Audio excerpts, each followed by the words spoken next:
이 영화에 아까 좀 이제 말씀하시기를 마지막 장면이 이제 거기 문 닫고 꽝 닫고 이제 나가는 거기서 끝나지 않고 거기까지가 되게 완결적이었는데 그 뒤에 이제 후기처럼 붙거든요. PS 뭐 이런 식으로. 근데 이제 그 장면들에 대해서 특히 이제 맨 마지막에 이제 그 비발디 사계를 연주하는 공연장에서 이 마리안느가 엘로이즈를 이제 우연히 보게 되고, 엘로이즈는 마리안느가 자기를 보고 있다는 걸 몰라요. 모르고 이제 마리안느의 시선으로 엘로이즈를 이제 쳐다보다가 이 마리안느의 시선이 사라지고 마리안느가 화면 밖으로 사라지고 이제 완전히 그 엘로이즈만 이렇게 카메라가 포착을 해요. 근데 이제 이게 그 비발디 사계의 여름의 이제 마지막 악장이잖아요. 근데 되게 격정적으로 막 이러면서 격정적으로 아무튼 연주를 하고 있는데 그 연주에 맞춰서 뭔가 이렇게 되게 점점 고조되더니 뭔가 온몸으로 뭔가 느끼는 듯 하다가 소위 말하는 해피 티어스를 흘리는 장면으로 끝난단 말이에요. 그래서 이게 제가 보기엔 약간 이게 혼자 이렇게 자위를 하는 여성의 느낌, 그런 것들을 의도했던 것 같고, 그리고 그러니까 절정에 이른 어떤 여자 혼자, 나는 누구도 필요하지 않고 나의 그 추억, 왜냐면 그 음악은 마리안느가 자기를 위해서 연주해준 음악이거든요. 그래서 그걸 환기하면서 나는 남자가 필요 없이 혼자서도 즐거울 수 있다라고 하는 것을 보여주는 건지, 그래서 뭔가 이런 강제적 이성애주의에서 완전히 벗어나서 우리가 소위 말해서 이 남성 중심적 세계에서 지레 쾌감이 아닌 정말 클리토리스 쾌감을 느끼는 그 여자의 클로즈업으로 이 영화가 이제 마무리가 되는데, 요 장면을 어떻게? 선생님 의견에 동의합니다. 뭐가 내가 뭐라고 얘기나 아무 얘기 안 했는데. 선생님 해석에 동의합니다.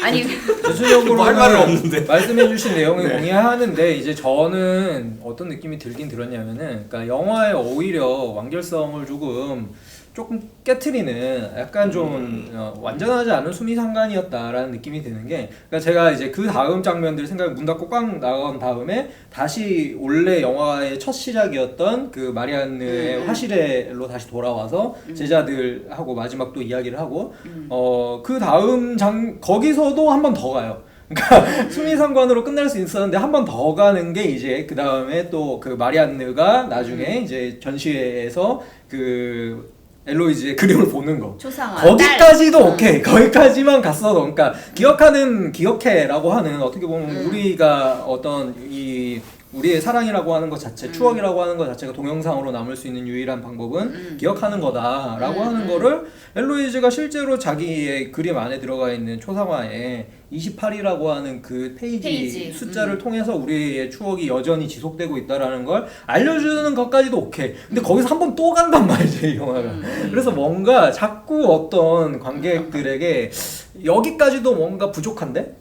여기도 부족한데? 좀 더 알려줘야 되는데? 약간 이런 의미에서의 스스로의 자기 자신의 미학적 완결성을 좀 무너뜨리는 거는 저는 그렇게까지 좋게 보이진 않았어요. 그 사족이 카오스, 아까 얘기했던 카오스로 작동하지 저는 오히려 않을까? 해석의 카오스? 저는 오히려 좋게 본 편이고요. 선생님 해석에도 동의를 하고, 마지막 장면에서 이제 그 엘로이즈가 어느 정도 저는 그 얼굴을 보여주다가 그냥 끝날 줄 알았는데 굉장히 긴 시간 동안 보여주거든요. 그러다가 이제 눈물을 쫙 흘리는 거 보면서 이게 그런 의미, 성적인 의미를 담고 있구나 하는 걸 느꼈는데, 그러니까 납득이 되더라고요. 그러니까 그 기억이 단순히 어떤 로맨스의 기억으로 남는 것이 아니라 엘로이즈의 현재의 쾌락으로도 계속 재생산되고 있는 거구나, 이 기억이라는 것이. 그런 의미에서 그냥 단순히 박제된 기억으로 추억으로 남는 사랑이 아니라 흘러간 한때의 사랑이 아니라 그것이 지금 귀족 남편이랑 살고 있는 그런 결혼의 삶, 따분한 귀족으로의 삶과 별도로 여성으로서 주체로서 계속해서 현재적인 쾌락을 생산해내고 있는 그런 원천으로서의 기억이다라는 걸 보여주려고 했다. 굳이 마리안느의 시선으로 확인을 꼭 했을까라는 생각이. 굳이 이제 그걸 보여줘야지 개몽이 되는 거죠. 왜냐면은 처음 영화의 이 추억, 과거를 회상의 주체, 나레이터는 마리안느니까 아마 그러지 않았을까. 근데 이제 저는 약간 그런 게, 이 마지막 이 장면을 이제 보실 때 이거 자체가 엘로이즈 그렇게 이제 그 대상화 하기를 심리적 대상으로 이제 박제시키는 거를 거부했던 감독이 왜 이렇게 마지막에 너무 이제 엘로이즈를 막 클로즈업 하면서 그 장면들을 마치 이제 이 관객, 그게 왜냐면 마리안네 시선이 빠지면서 관객이 그 장면을 이렇게 지켜보는 상황이 됐거든요. 그거는 처음에 이제 엘로이즈와 마리안네 서로를 마주보는 대칭적 시선을 어떻게 보면 또 위반하는 약간의 비대칭적 시선일 수도 있죠. 제 생각에는 이제 관객한테 넘겨주는 것 같아요. 엘로이즈를 여태까지 마리안네를 통해서 엘로이즈를 보게 만들었다면 그렇죠. 맨 마지막에 이제 의도적으로 마리안네를 지워버리잖아요. 그러니까 이제 어떻게 보면 관객이 엘로이즈와 추억을 쌓았던 마리안네가 되는 느낌을 선사하고 싶었던 것 같아요. 그러니까 저는 그렇게 성적으로는 안 봤거든요.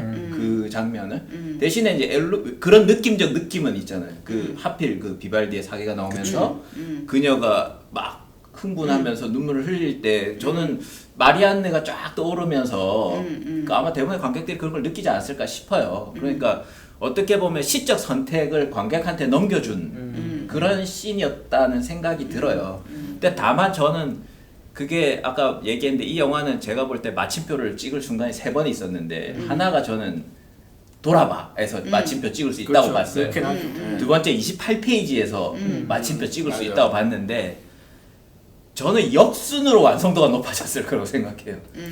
돌아봐에서 마침표를 찍고 차라리 이 부분을 관객들한테 보여주지 말고 열어줬으면. 그러니까 내 생각도. 네, 그러면 관객이 충분히 상상할 수 있잖아요. 이 에우리디케의 그 에피소드만 잘 이해를 했다면 이 추억으로 끝나겠구나 열어줄 수 있었는데 아까 말씀하신 것처럼 풍크 틈을 찾아 헤맸던 것 같아요. 맨 마지막에 한 20분가량은 어디서 관객한테 찌를 것인가를 계속 찾아 헤맸던 것 같아요. 그래서 제 생각에 이 영화는 뭐랄까 편집자를 잘못 만난 거 아닌가.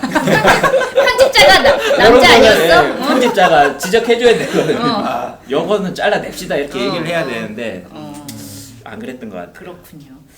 아무튼 좀 알겠습니다. 이 영화는 이제 제가 또 이제 뭐 다 앞에서도 조금 그런 말씀하셨는데 좀 전체적으로 좀 뭐라 그럴까 되게 인물도 그렇고 집안 소품도 그렇고 패션도 그렇고 풍광도 그렇고 너무나 뭔가 인테리어 맛집 같은 분위기다. 그때 영화 보고 나서 그 배상민 선생이 그런 얘기 했는데 뭔가 엄청 조명을 많이 때린 것 같다 인물들한테. 그래서 그 인물들의 얼굴이 진짜 이마에서 빛이 나요. 여기 얼굴들이 다 18세기인데. 막 빛이 나고 그리고 너무 뭔가 이렇게 정말 보기 좋았더라. 그런 느낌이거든요. 그리고 여기 이제 뭐 프릴 달려가지고 흰색 프릴 달려서 뭔가 되게 기품 있고 아주 우아한 느낌을 주기도 하고 아까 뭐 얘기했지만 또 파스텔 그런 색조로 집안 소품들이 이렇게 배치되어 있고 그래서 전체적으로 뭔가 이렇게 되게 뭐 이렇게 뭐 이쁜 그림 같은 인스타그램용. 네, 그런 느낌이 좀 많았어요. 그리고 근데 이제 사실 여기에서는 여자는 원치 않는 정략 결혼을 해야 되고 사랑하는데 헤어져야 되고 소피는 원치 않는 임신을 해서 낙태를 해야 되고 근데 그런 식의 여성 억압적이고 착취적인 현실이 있거든요. 그런데 여기에 전체적으로 뭔가 되게 정적이고 절제된 그러한 그림들로만 너무나 예쁘고 화사하게 표현되고 있는 게 아닌가. 그래서 요 언밸런스. 선생님 어떻게 생각하세요? 그럼 집안에 불을 지르고 다 같이 도망갔어야 됐나요? 아니 꼭 그런 건 아니지만 왜 이렇게 이거 아니면 저거 뭐 이런 식으로 극단적으로 하세요. 팬시적이라고 자꾸 아니 그러니까 그 팬시함이 탐탁치 않아 하시니까. 저는 솔직히 너무 이렇게 약간 꾸민 듯한 그런 느낌. 너무 뭔가 굉장히 겉으로는 굉장히 자연스러운 빛으로 이렇게 재현된 것 같지만 사실은 엄청난 조명을 때려박고 찍은 것 같은. 왜 우리 무슨 그 인스타용 그 사진 찍을 때 막 여기는 정말 막 그 누추함과 그 남노함으로 가득 차 있는데 여기만 이쁘게 이렇게 막 부각시켜서 그것만 이쁘게 찍는 그런 사진 같은 아니 근데 선생님 그 당연한 거 아니에요? 우리도 지금 되게 이렇게 보시는 분들은 우리 화면이 허접해 보이겠지만 조명 2개 달고 저희 카메라도 이번에 샀잖아요. 나름대로 저희 최선을 다해서 TMI 알고 싶지 않다고요. 최선을 다해서 지금 이렇게 여기 조명도 치고 하고 있잖아요. 그렇게 하는 거죠 영화도 상업 영화인데. 그렇군요. 알겠습니다. 그래서 전 드는 생각인데 그래서 다 예쁘게 보이는 거 이것도 어떻게 보면 시선을 전복시키고자 했던 이 영화가 오히려 모든 관객한테, 남성인 저도 굉장히 예뻤거든요. 모든 게 다 예뻤어요. 그래서 시선을 전복시키고자 하는 이 의도와 맞는 형식이었을까? 이 지점에 대해서는 조금 의문이 있긴 있습니다. 어떤 불편함을 주고 소격 효과 같은 걸 주고 그렇게 할 수도 있었겠지만 그렇게 하지 않은 것 같습니다. 이 영화. 감독이 의도적으로. 네.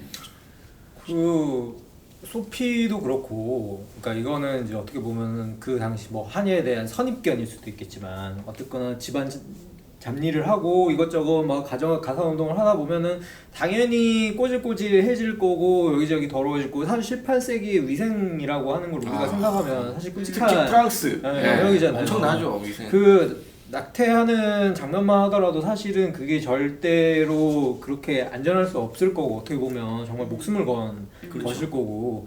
근데 그런 식으로 생각을 해보면 사실 인물들이 지나칠 정도로 화사하고 뽀송뽀송하죠, 전체적으로 그림이.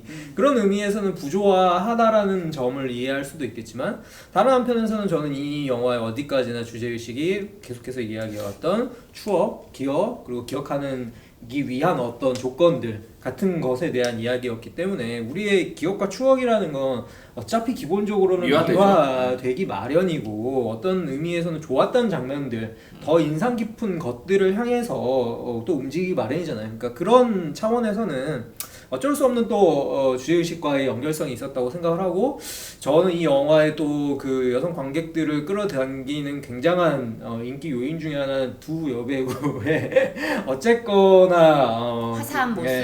그 모습들의 또 목선이 너무 아름다우시더라고요. 두 분 다. 그런 부끄러워하세요? 그런 식의 순결해가지고. 너무 순간해서 그러신가? 그런 식의 매력들도 굉장히 많이 어필하지 않았나. 어떤 의미에서는 이 영화에 벌써부터 덕들이 생겨난 것 같고, 덕후들이 생겨난 것 같고, 이 덕후들 같은 경우에는 실제로 이 두 여성을 중심으로 굉장히 팬덤을 만들고 있을 거라는 거죠. 그러니까 이 영화의 여러 가지 그런 지금 인기 요인의 한 가지를 또 형성하는 지점이기 때문에 또 그냥 과소평가는 할 수 없다고 생각합니다.